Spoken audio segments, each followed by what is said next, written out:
When I started investing, I thought all dividends were the same. I thought as long as I got a dividend, it would just be treated as a capital gains and I would be paying a low rate on my taxes.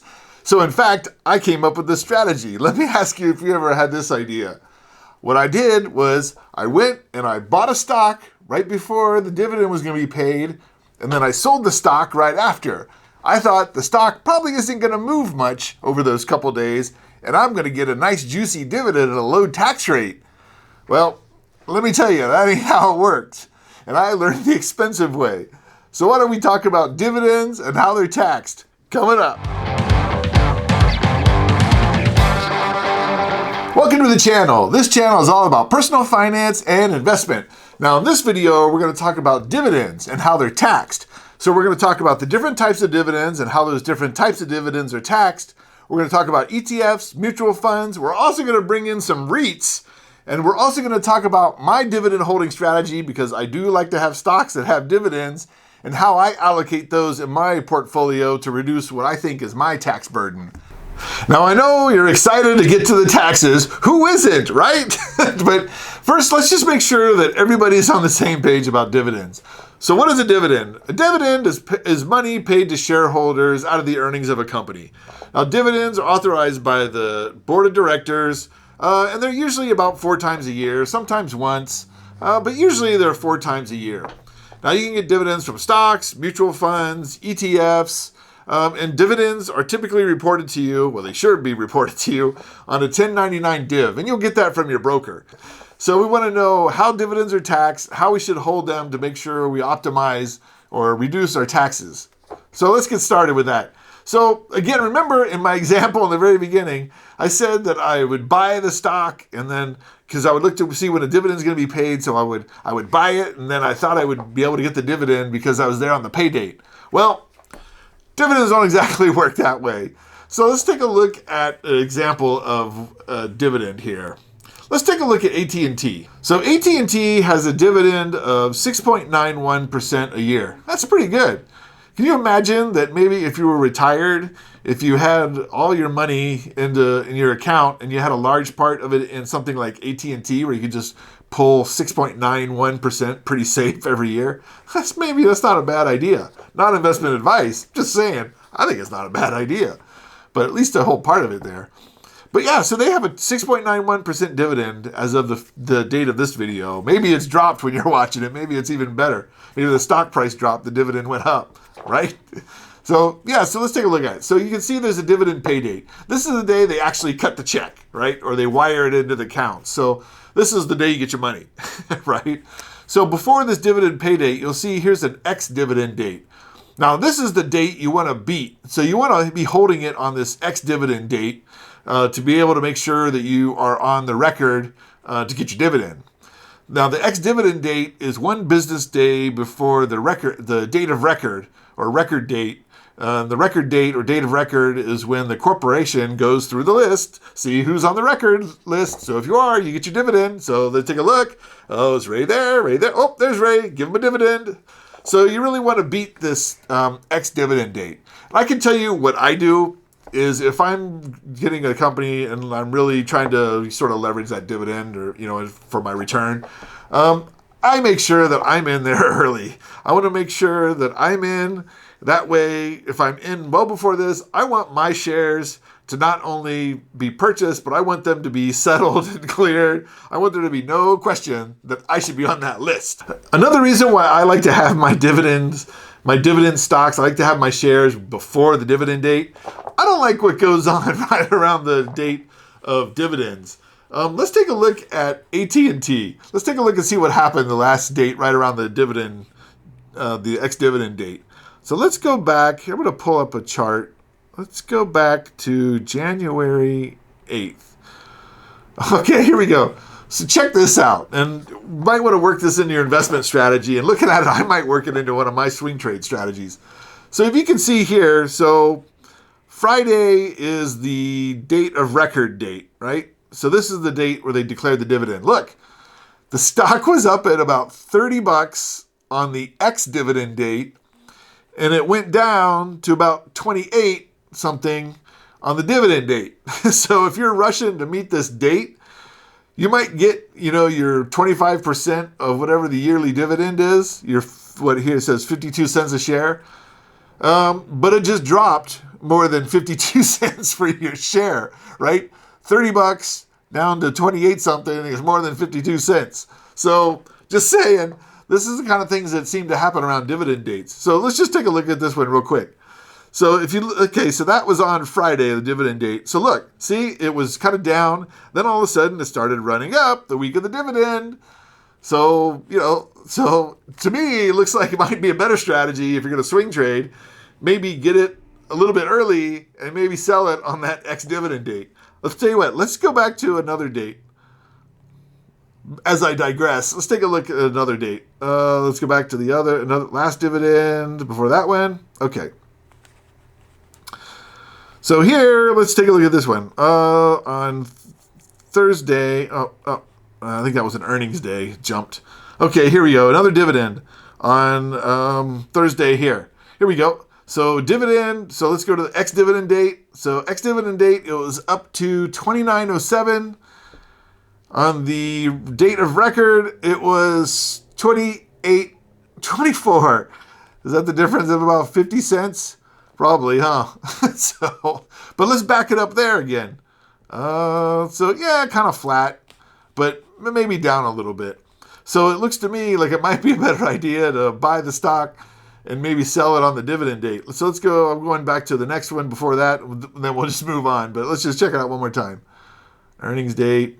Okay, see, look, here again, you can see it fell again pretty sharply on the dividend date back here, 52 cents. Well, it looked like it dropped more than 52 cents. So I think that tells us a couple things. Number one, I think it tells us that, it's probably not the best strategy to rush in right at that ex-dividend date. It's a little bit better to hold it before that ex-dividend date if you plan on really using that dividend. Or a swing trade idea might be to go ahead and plan to sell it right on that ex-dividend date when all the people like Ray, the beginning trader, used to rush in to try to get his dividends last minute. So it's interesting observation, but I digress. Another mistake that I made in my early days is I didn't know the difference between a qualified dividend and a non-qualified dividend. And so basically it's this. If you have a qualified dividend, and you hold it, meet the holding requirements, which talk about in a second, you're going to get the long-term capital gains rate. If you get a non-qualified dividend, those are not going to qualify for the lower long-term capital gains rates. They're going to be taxed as ordinary income. So sometimes you'll see a stock that has a really high dividend, and you'll see these a lot with like REITs, real estate investment trusts. So a real estate investment trust really is a trust where they go buy property, and then it's really an income-generating vehicle, let's say. So like with a REIT goes out, they buy properties like shopping malls and those sorts of things, like Simon Property Group. I have Federal Realty Investment Trust, FRT. So they go out and they buy things like property, and then they are required to pay out 90% of their taxable income to shareholders. So since they're paying out 90% of taxable income to shareholders, the tax code considers that maybe you ought to have some of that tax burden, since it's just being pushed off onto you. The income's being pushed off to you, so some of the burden should be too, right? So with REITs, those are actually non-qualified dividends. So you're gonna have to pay ordinary income. So when I was looking, when I said my initial strategy was I was looking for companies that had high dividends, and then I'll try to, get in and out right around the dividend time. Some of those were REITs. So it didn't matter. I was getting taxed at ordinary income levels anyway. So that's something you want to keep in mind. And before I move on, let me just say that if you are looking for one, I've got a little tip for one that I've been looking at, and that is Magellan Midstream Partners, MMP. To me, that one actually looks pretty good. So I'm going to tell you how I hold my REITs at the very end to kind of minimize my tax burden. And in there, I might actually be picking up MMP pretty soon. I already have FRT, but I digress again. So if you're going to look to minimizing your tax, trying to get the dividend for the long-term capital gains, you're going to look for qualified dividends, which are many of the stocks in the S&P 500, let's say, that have dividends. But here's the thing, and here's where a lot of people mess up. You have to hold the stock for enough time, right?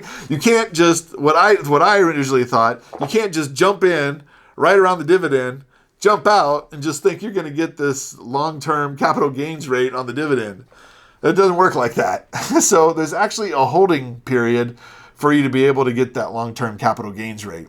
Now that holding period, you have to have it for what? I think it's 61 days over this 120-day period, right? So you have to hold it for about 2 months. So that 2 months is going to begin before the ex-dividend date. So if you're going to have, since you have to have it on the ex-dividend date, right? It's going to be 60 days before that or 60 days after that, basically. Let's pull up a date calculator. We'll go back to AT&T. So we see the ex-dividend date is January 8, 2021. So let's put January 8, 2021 in the date calculator, and we are going to subtract 60 days. So if we're trying to get in and then get out as fast as we can and still get the dividend, we would want to hold that stock by Monday, November 9th, 2020. Then that would give us the 60 days plus the ex-dividend date, and then you could sell it afterwards. You could still get the dividend. The alternative is if you can get it, right before that ex-dividend date, so you have it on the ex-dividend date, and we add 60 days. If you buy it right before that ex-dividend date, you'd want to hold it till Tuesday, March 9th, 2021. So that's another 60 days. And of course, there's a 121 day span, right? So as long as you hold it for 60 consecutive days within that span, you should be good. Not investment advice, but you should be good. Coming from a guy that does his own taxes. So there you go. Now, before I get on to a couple of little nuanced things about dividends, let me just say that if you like this video, I would just ask you to give me a like. I'm a small channel, just doing this for a good time. I am an active investor. I love buying stocks. I love talking about stocks and things. So if you like it, if you think some other folks should get started investing, because I think we need to build financial freedom. I don't want people to be kept down by the man, right? You got to be in control of your destiny. And I think it's a good idea to get active in the stock market and start trying to make some money, man. You need to make some money. So if you like the video, give me a like. That's all I'd ask. So let's move on to a couple of little nuanced issues that I wanted to bring up. And these are some things that my friends ask me. Because I'm one of the few guys in my circle of friends, maybe this is like you, that I like to talk about stocks and things, and none of my friends really like to talk about stocks. So I started a YouTube channel. So they ask me things. I do have a couple friends that do some investing. So, some questions that I've run into with them is about, they talk about reinvesting dividends. And I'm a big fan of reinvesting dividends, especially in accounts where you can't buy like fractional shares. I mean, sure, there's like Robinhood and things where you can buy fractional shares, but not all accounts are like that. So some brokerages, TD Ameritrade's one, you can't buy fractional shares. So one nice thing is if you get your dividend, you just kick it back in and just reinvest it. You can get kind of like a fractional share. So you just build up your war chest of the stock. So how are those taxed, the reinvesting dividends? Well, I can tell you, to make a long story short, or a short story long, is that if you're reinvesting dividends, it's essentially treated the same way as if you got the dividend and then you purchased the stock. So if you had it enough for the holding period, it's going to be treated as a qualified dividend. If you try to do your little trick where you're in and out real fast, it's not going to get that long-term gains rate. It's just going to be ordinary income. So that's kind of how that's treated. Another thing is ETFs. So, if you buy like an ETF of like the S&P 500, right? That's got like 500 stocks. Do you have to worry about qualified and non-qualified dividends, about getting in and out of, all these things, all these little stocks? And the answer is, you're not going to, no, basically, right? ETF is treated as one stock. So that's how that's treated. It's basically the same thing, even though there's a bundle of stocks in there. So like if you have an ETF, that's why you don't get like dividends, like 1,000 dividends a year or something like that, right? They just pay them out, quarterly, let's say, in a collective. So that's how the ETFs work. Now let's talk about REITs real quick. Again, I mentioned REITs, and that I think REITs are they're very interesting. Like I said, it's a really investment vehicle where you're there to maximize, you're getting at least 90%, let's say, of the taxable income kicked off to the shareholders. So, they're greasing you to have the shares. So that's cool. Like I said, there's also things like that Magellan Midstream Partners, MMP, which I'm looking at. I think I'm going to pick up some of that. So I'm just, I haven't made my final choice, but I'm pretty sure I'm going to pick up some of that. So these things, again, they basically come out, the dividends are going to come out. You're going to see a dividend on, if you go to your brokerage, you're going to see a pretty high dividend. But these are not qualified dividends. They are non-qualified. So they're going to be treated as ordinary income. So they're going to be taxed, according to your tax bracket. So that's what I want to say about that. But now let me tell you how I handle these things. So again, not a CPA, not a tax attorney, just a guy that likes to buy and sell stocks and does his own taxes. So, and it has a YouTube channel. So here's how I do it. So I do like REITs, and I like those sorts of things because they do have high dividends. So I try to grab them when the dividends are artificially high, let's say. But what I do is I put them in my IRA.